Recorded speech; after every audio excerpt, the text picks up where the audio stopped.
You think your life is random, but in reality there's one quiet trait pulling the strings behind every decision, every relationship, and every regret you have. Today we're talking about human nature and how one dominant trait shapes your entire behavior. This is not about horoscopes or fake personality tests. Modern psychology says that underneath your actions lies a core trait, like your inner operating system.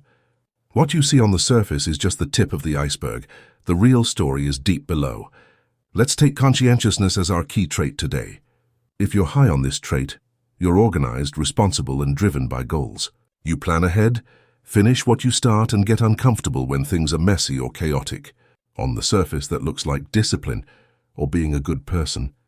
But beneath it, you might feel a constant fear of failure, a need to be perfect, or a habit of overthinking every small decision. That hidden pressure is what actually drives your daily life. Think about your routine. Do you delay things until the last minute, or do you plan weeks in advance? Do you feel guilty when you relax, or do you feel at peace? These patterns are not accidents, they are your traits showing up in real life. And it's not just about work. In relationships, a conscientious person often becomes the reliable one, the one everyone leans on. Over time, that can lead to burnout, because your inner wiring says, I must be responsible, even when your body is screaming, I need rest. Here's the uncomfortable question. What if you're not resisting success, laziness, or discipline? What if you're just overexpressing one trait that was never meant to be your whole identity? You're not broken. You're simply moving too much in one direction, your dominant trait, while other parts of your personality stay hidden, quiet, or even punished. The real power lies in awareness. When you understand your key trait, you stop blaming yourself for being too this or not enough that. Instead, you start working with it, not against it.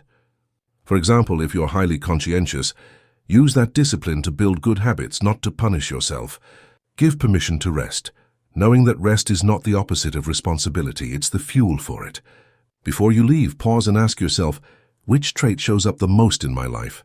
Is it helping me grow or pushing me into stress and guilt? If you want, write your answer in the comments.